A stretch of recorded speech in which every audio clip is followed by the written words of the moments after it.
¿Cómo sobrevive cuando hasta los monstruos más despiadados te tienen miedo?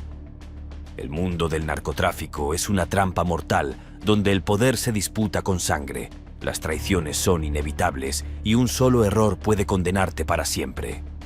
Aquí, los capos más temidos se enfrentan a rivales capaces de borrar sus imperios en un parpadeo. Una guerra sin fin donde nadie es realmente intocable. Desde emboscadas en aeropuertos hasta emboscadas bajo la luz de la luna, cada historia nos muestra cómo el verdadero terror no proviene del enemigo exterior, sino de quienes alguna vez juraron lealtad. ¿Quiénes sobrevivirán en este laberinto de muerte y poder? ¿Cómo unos gemelos de Chicago lograron traicionar al Chapo y hundir su imperio? Imagínese ser recibido por Joaquín El Chapo Guzmán, el hombre más temido del narcotráfico, en una reunión donde un solo error podría costarle la vida. Eso fue exactamente lo que enfrentaron Pete y Jay Flores, dos gemelos idénticos que, sin embargo, se convirtieron en la mayor pesadilla del cártel de Sinaloa. Pero ¿cómo dos jóvenes de Chicago llegaron a ser piezas fundamentales en la caída del capo más legendario? Todo comenzó en los barrios bajos de Chicago, donde la familia Flores operaba en el tráfico de drogas desde hacía generaciones. Los hermanos aprendieron desde muy jóvenes cómo funcionaba este negocio clandestino. Su ascenso fue meteórico, lo que llamó la atención del mismo Chapo Guzmán, quien vio en ellos una oportunidad para expandir sus operaciones. Sin embargo, la suerte es traicionera, y en este mundo, la lealtad es un recurso tan efímero como el poder. Cuando Jay tuvo que convencer al Chapo de que un colaborador cercano lo estaba engañando, la tensión alcanzó un nivel de locura. El capo, conocido por ejecutar a quienes lo traicionaban, ganó la versión de los gemelos. Desde ese momento, ellos se convirtieron en sus aliados, al menos en apariencia. Meses después, en una jugada maestra que dejó a todos sin palabras, los hermanos Flores comenzaron a colaborar en secreto con la DEA. Grabaron conversaciones incriminatorias, revelaron rutas de tráfico y, con cada dato, construyeron el caso que llevaría al Chapo a una prisión de seguridad máxima en los Estados Unidos. ¿Cómo logró que el Chapo no sospechara? Ese es un misterio que todavía fascina a muchos, pero la realidad es que, al final, no hubo escape para él. El impacto de esta traición fue demoledor. El Chapo no solo perdió su libertad, sino también su control absoluto sobre el cártel que había moldeado con sangre y miedo. Mientras tanto, los hermanos Flores desaparecieron bajo el programa de protección de testigos. A día de hoy, se cree que siguen viviendo bajo identidades falsas, mientras el imperio de Sinaloa lidia con las secuelas de esa traición. Pero la pregunta persiste. ¿Realmente alguien puede escapar de las consecuencias de traicionar al rey del narcotráfico? En el mundo criminal, las deudas nunca se olvidan, y aunque los Flores han logrado mantenerse en la sombra, el eco de sus acciones aún resuena en las tierras donde el miedo es la moneda corriente. El Mencho y el Chapo. ¿Quién se atrevió a declararle la guerra al monstruo de Sinaloa? No hay forma de ignorar la brutalidad de Nemesio Oseguera Cervantes, mejor conocido como el Mencho. Líder del cártel Jalisco Nueva Generación, su nombre evoca terror, incluso entre los narcotraficantes más despiadados. Pero hay un evento que cambió para siempre la dinámica del poder en México: el secuestro del hijo del Chapo. Un acto que marcó el inicio de una guerra sin cuartel entre dos imperios criminales. Todo ocurrió en un día aparentemente normal. El hijo del Chapo, Jesús Alfredo Guzmán Salazar, fue emboscado por sicarios del cártel Jalisco en un restaurante de lujo.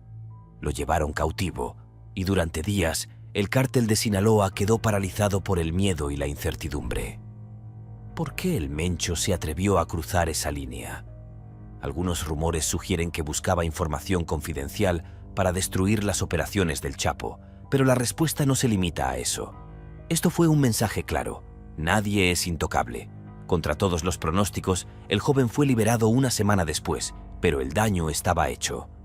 El orgullo y la autoridad del Chapo habían sido desafiados de una manera que no podía quedar impune. Las represalias no tardaron en llegar, y lo que siguió fue una serie de masacres, emboscadas y enfrentamientos en varios estados de México. Las calles se tiñeron de rojo, y cada día se escribía un nuevo capítulo en esta guerra sangrienta. Phil B., un exagerante de la DEA, Describió al Mencho como más letal que una serpiente de cascabel. Su ascenso meteórico fue posible gracias a su visión estratégica, invirtiendo en fuerzas paramilitares y armamento de alto calibre. Pero ¿qué diferencia al Mencho del Chapo? Algunos dirían que su discreción y capacidad para manipular alianzas lo hacen más peligroso que su predecesor.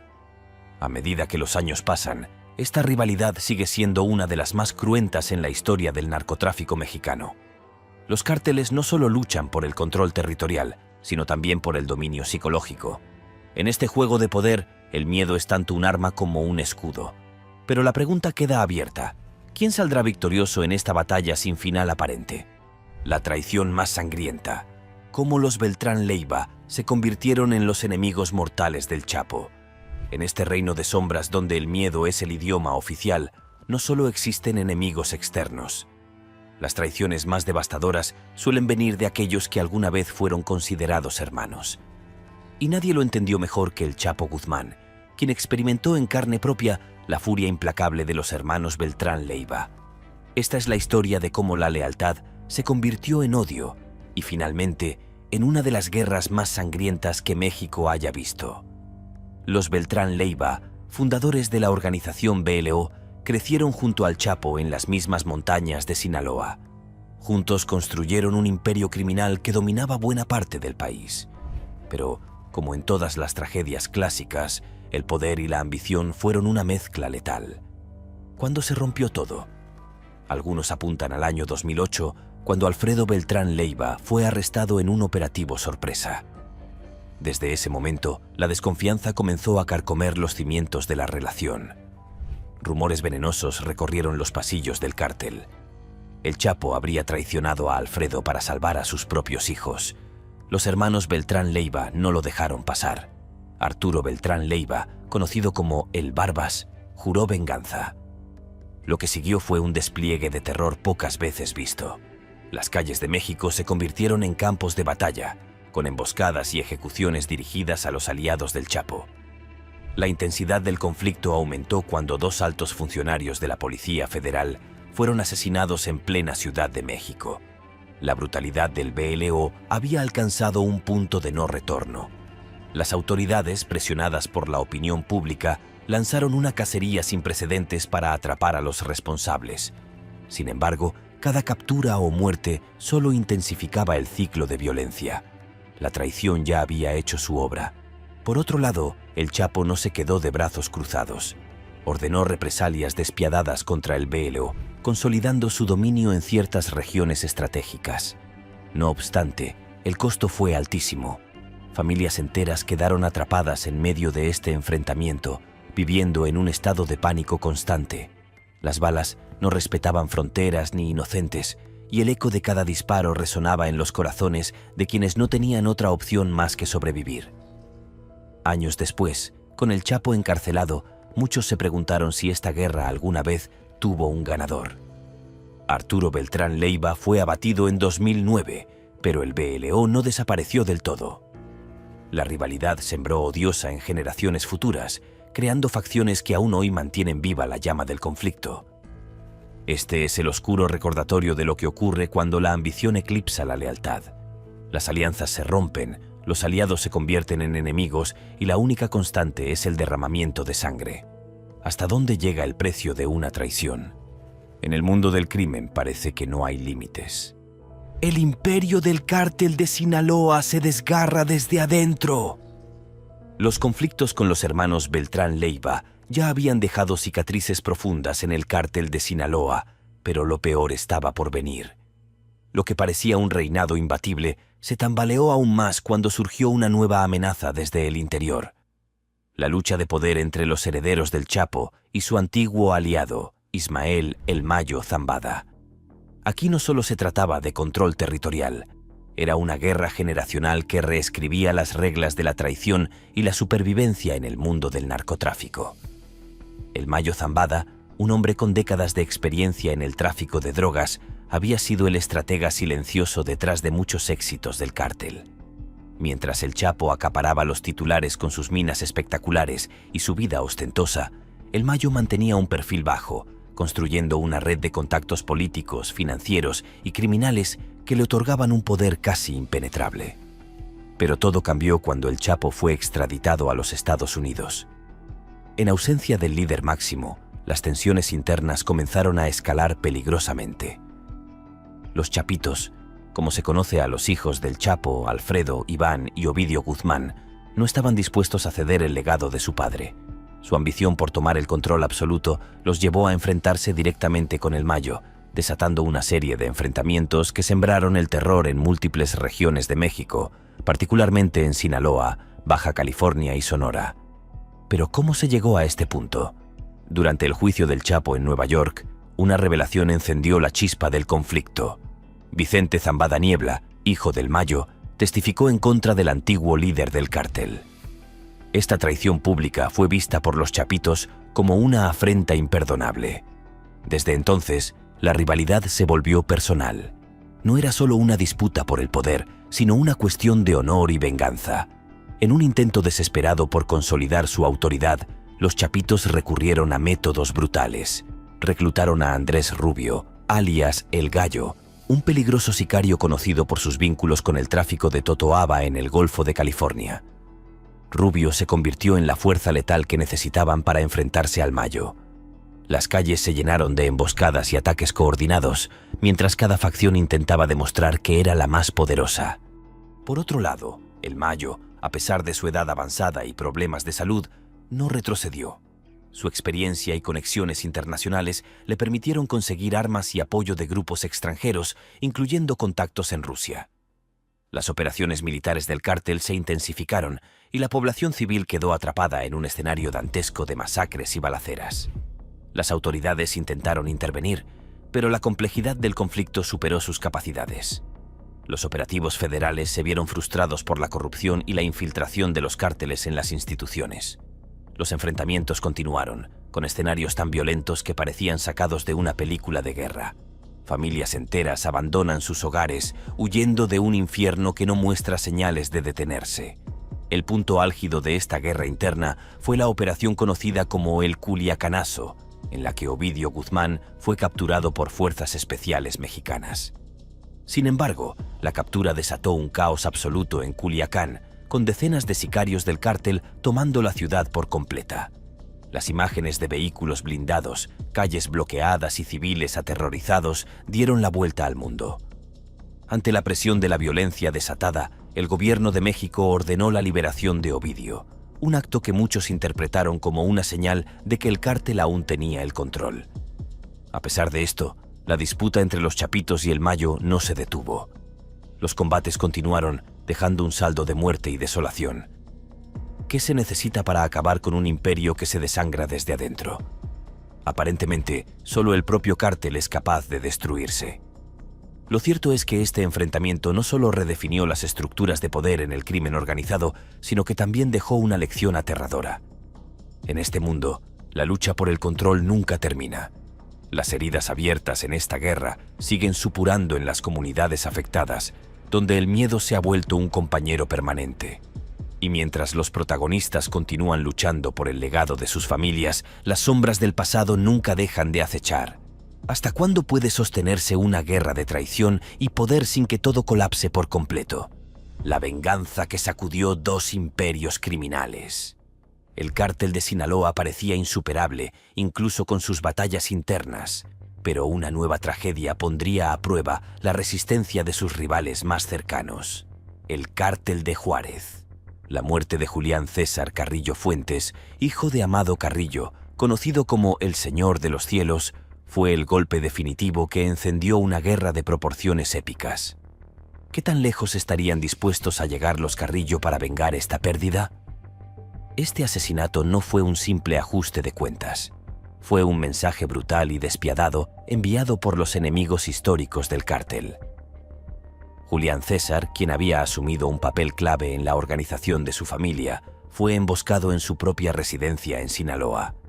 Los informes indican que los hombres armados entraron sin aviso, ejecutando el ataque con una precisión escalofriante. En cuestión de minutos todo terminó, dejando tras de sí un rastro de sangre y silencio. Pero ¿quién estuvo detrás de este crimen? Las sospechas rápidamente apuntaron a los Chapitos, hijos del Chapo Guzmán. El asesinato fue interpretado como un intento de los Guzmán por consolidar su dominio en el tráfico internacional, eliminando cualquier posible competencia. Lo que los Chapitos no anticiparon fue la furia desatada que esto generaría. Los Carrillo, conocidos por su carácter implacable, no tardaron en responder. Las ciudades fronterizas como Ciudad Juárez y El Paso, que ya eran zonas de alta tensión, se convirtieron en verdaderos campos de batalla. Los enfrentamientos entre ambos cárteles paralizaron la vida cotidiana, con carreteras bloqueadas, negocios incendiados y un aumento incontrolable de desapariciones. Las balaceras en plena luz del día se volvieron comunes, sumando a los habitantes en un estado permanente de terror. Además, el legado del Señor de los Cielos, cuya enorme flota de aviones le permitió establecer una de las redes de tráfico más eficaces del mundo, todavía tenía eco en las operaciones del Cártel de Juárez. Los Carrillo utilizaron sus contactos para adquirir armamento cómodo y reforzar sus filas. Sin embargo, los Guzmán, lejos de retroceder, demostraron que también podían jugar al mismo nivel, recurriendo a sus propias alianzas internacionales. En este punto, las autoridades intentaron intervenir, pero sus esfuerzos fueron insuficientes. Los altos mandos de la milicia y la Policía Federal estaban divididos entre ambas facciones, muchos de ellos sobornados o amenazados. El resultado fue una parálisis institucional, donde las comunidades más vulnerables quedaron abandonadas a su suerte. Los testimonios de los sobrevivientes narran escenas de auténtica pesadilla. Familias enteras dormían en sus sótanos temiendo los tiroteos nocturnos. Las escuelas cerraron indefinidamente y muchos residentes optaron por huir hacia el norte en busca de refugio. A cada paso, la guerra dejaba una marca imborrable en la memoria colectiva. Por otro lado, las estrategias de los cárteles evolucionaron. Los Carrillo comenzaron a atacar las rutas de distribución de los Chapitos, afectando su suministro hacia los Estados Unidos. Mientras tanto, los Guzmán lanzaron ofensivas contra los aliados locales de Juárez, cortando sus ingresos y debilitando sus operaciones logísticas. Cada movimiento era calculado, como una partida de ajedrez donde los errores se pagaban con vidas. A medida que esta venganza se prolongaba, surgió una pregunta inquietante. ¿Cuándo se detendría el ciclo de violencia? Los cárteles parecían atrapados en una espiral interminable, donde la victoria total era una ilusión. Ninguna de las partes podía permitirse retroceder, porque hacerlo significaría mostrar debilidad, algo imperdonable en este submundo. Con cada día que pasaba, el miedo se consolidaba como la única constante. La muerte de Julián César Carrillo Fuentes fue el detonante de un conflicto que redefinió la dinámica del narcotráfico en México. Y mientras el pueblo pagaba el precio más alto, los líderes de ambos cárteles continuaban jugando su siniestro juego de poder, sin mostrar ninguna señal de tregua. ¿Qué tan lejos están dispuestos a llegar para mantener su legado? La guerra contra los Arellano Félix llevó la violencia a otro nivel. La guerra no conoce límites en el mundo del narcotráfico. Mientras los conflictos con los Carrillo mantenían en jaque al cártel de Sinaloa, otro peligro acechaba desde el norte. Los hermanos Arellano Félix, líderes del cártel de Tijuana. La rivalidad entre ambas organizaciones fue tan despiadada que se convirtió en un referente de brutalidad en los años 90. ¿Cómo comenzó este enfrentamiento que marcaría una era de terror en la frontera? Todo se remonta a las luchas por el control del tráfico hacia los Estados Unidos. Los Arellano Félix eran conocidos por su agresividad extrema, utilizando secuestros, asesinatos y sobornos para mantener su dominio. Sin embargo, el Chapo Guzmán, siempre ambicioso, vio en Tijuana un punto estratégico que no podía dejar pasar. La tensión aumentó rápidamente y en cuestión de meses, la región se convirtió en una zona de guerra abierta. El episodio más infame de esta rivalidad ocurrió en 1993 en el aeropuerto de Guadalajara. Los sicarios de los Arellano Félix planearon una emboscada para asesinar al Chapo, pero el caos que desató terminó con la vida del cardenal Juan Jesús Posadas Ocampo, un acontecimiento que sacudió a todo México. Este incidente puso en evidencia la magnitud de la violencia desatada entre ambos cárteles. El gobierno, presionado por la opinión pública, desplegó operativos masivos para capturar a los responsables. Sin embargo, los Arellano Félix demostraron ser un oponente formidable. Su estructura de seguridad era impenetrable, con una red de informantes y colaboradores en todos los niveles. A pesar de ello, la fortuna no siempre favorece a quienes viven del miedo. Años más tarde, la suerte comenzó a cambiar. En 2002, Ramón Arellano Félix, considerado uno de los más peligrosos de los hermanos, fue abatido en un operativo en Mazatlán. Su muerte debilitó significativamente al cártel, pero no significó el fin de la violencia. Las represalias continuaron y las calles de Tijuana fueron escenario de ejecuciones que parecían no tener fin. Por otro lado, el Chapo aprovechó la oportunidad para consolidar su poder. Con alianzas estratégicas y un flujo constante de recursos, lograron posicionar al cártel de Sinaloa como una fuerza dominante. No obstante, los recuerdos de esta guerra dejaron heridas profundas en ambas organizaciones. La paranoia se convirtió en parte del día a día de sus líderes, siempre temiendo la próxima emboscada. Las víctimas colaterales fueron innumerables. Los habitantes de Tijuana vivieron bajo un clima de terror permanente, donde desaparecer de un momento a otro se volvió una posibilidad real. Escuelas, comercios y hasta iglesias se vieron obligados a cerrar en múltiples ocasiones debido a los enfrentamientos.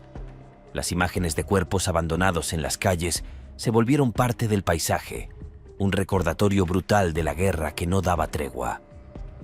Los Arellano Félix intentaron reorganizarse tras la caída de sus principales líderes, pero nunca recuperaron el poder que alguna vez ostentaron. Por otro lado, el Chapo siguió expandiendo su imperio, aunque las sombras de sus enemigos caídos lo perseguirían hasta el final de sus días. Esta es la realidad en un mundo donde la lealtad es efímera y la venganza es una certeza.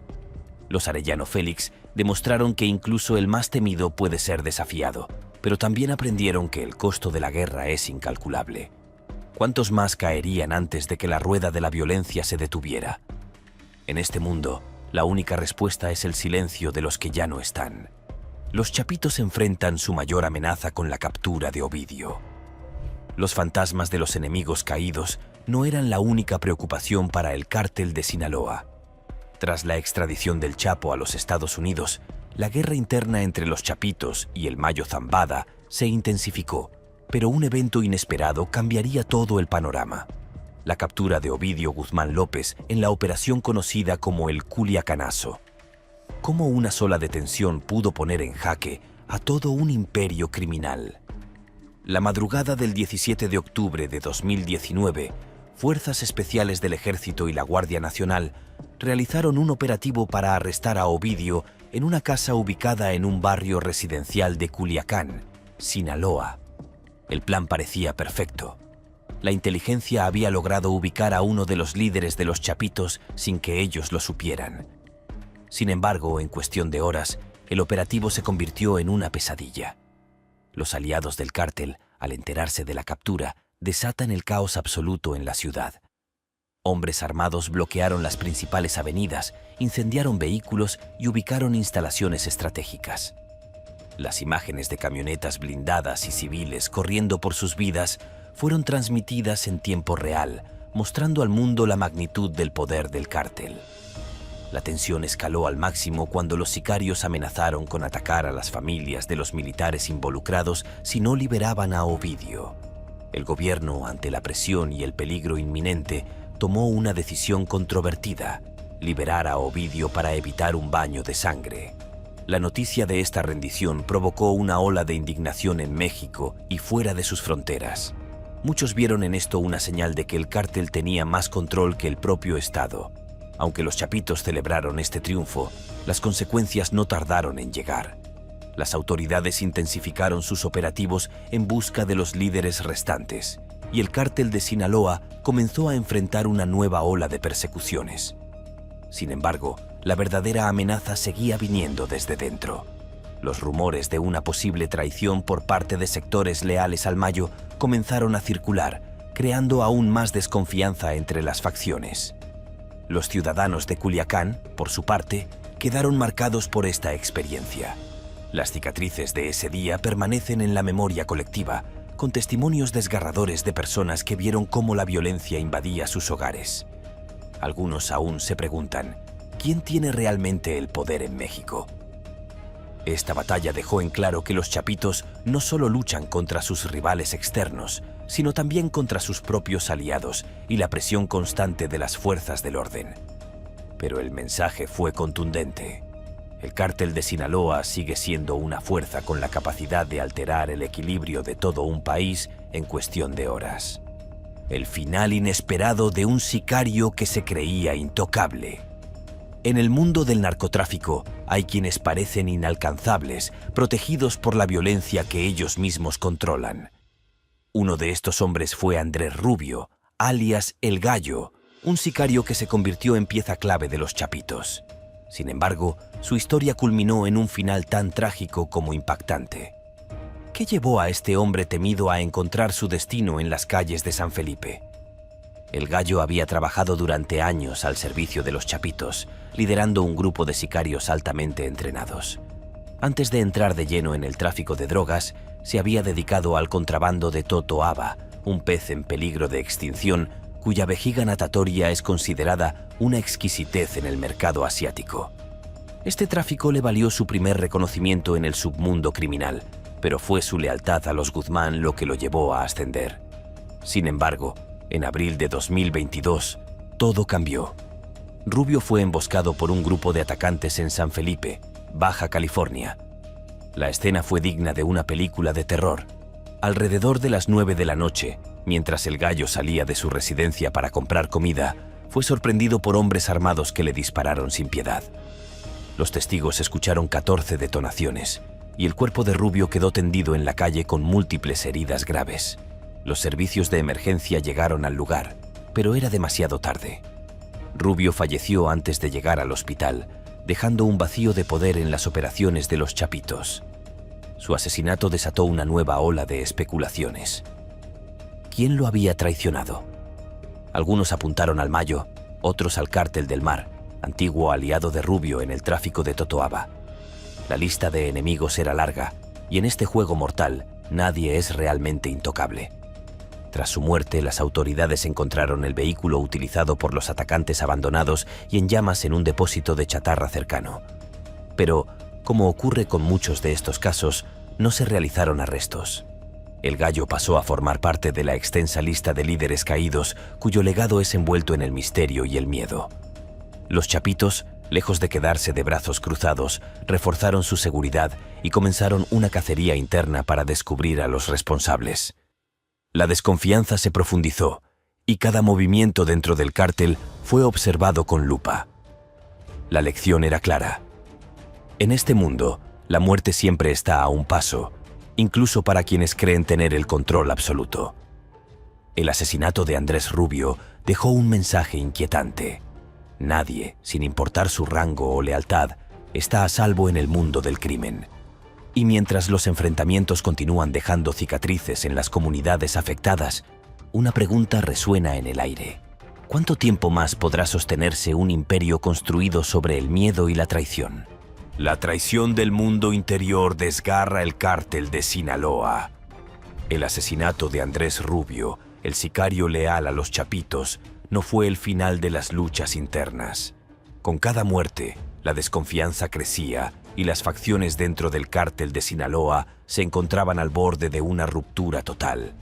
Ahora, el mayor peligro no provenía de sus enemigos externos, sino de las intrigas que se cocinaban dentro de su propia estructura. ¿Podría el cártel sobrevivir a una guerra intestinal sin precedentes? Mientras el Mayo consolidaba sus alianzas, los chapitos intensificaron su búsqueda de traidores. Nadie estaba a salvo. Los rumores sobre infiltrados y posibles colaboraciones con las autoridades comenzaron a extenderse como un incendio incontrolable.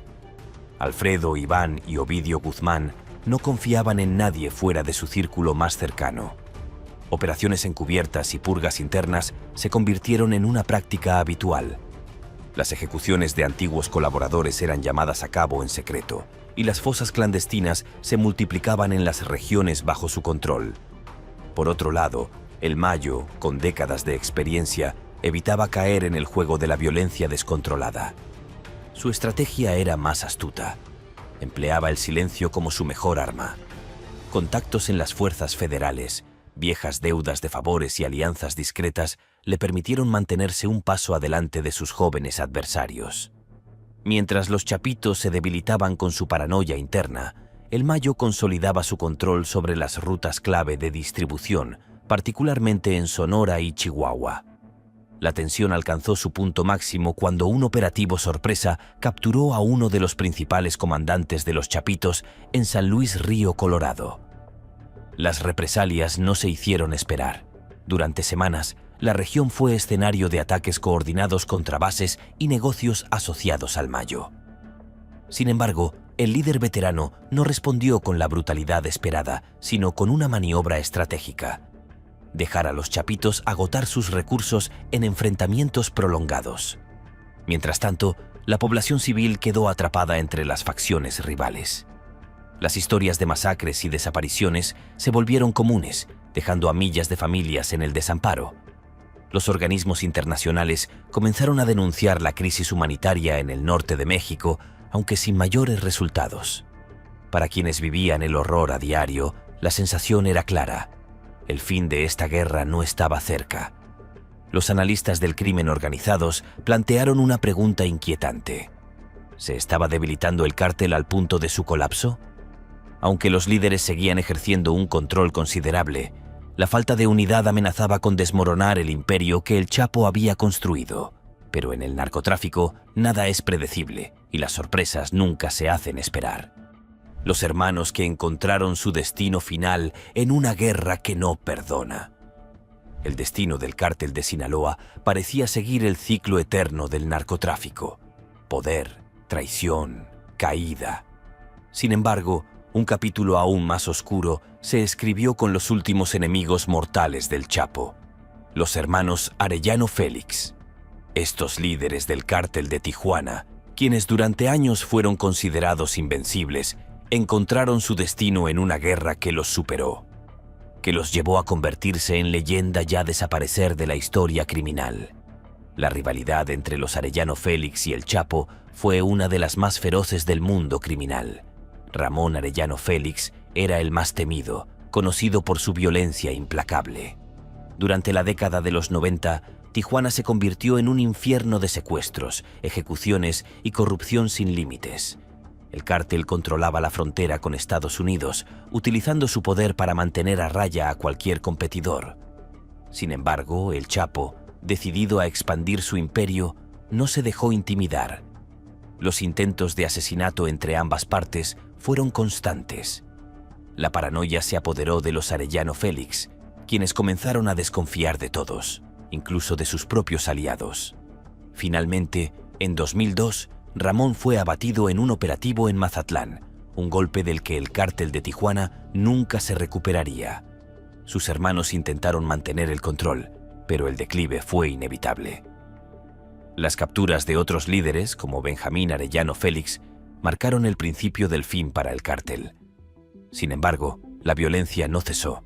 Los enfrentamientos entre los sobrevivientes de la organización y los nuevos líderes del cártel de Sinaloa continuaron durante años, dejando una estela de sangre que se expandió por toda la frontera. Mientras tanto, los chapitos consolidaban su dominio en las rutas más lucrativas, pero el costo era altísimo. Con cada golpe recibido, el cártel de Sinaloa comprendió que el verdadero enemigo no siempre está fuera. Las traiciones internas, las alianzas frágiles y la presión constante de las autoridades eran una amenaza tan letal como sus rivales más antiguos. A día de hoy, los Arellano Félix son una sombra de lo que alguna vez fueron.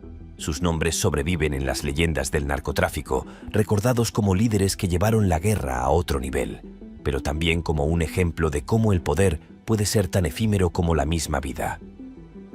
La rueda del crimen sigue girando, con nuevos rostros que toman el lugar de los caídos. Y mientras la sangre sigue siendo la moneda de cambio en este oscuro mundo, una cosa es segura: nadie puede escapar de su destino final.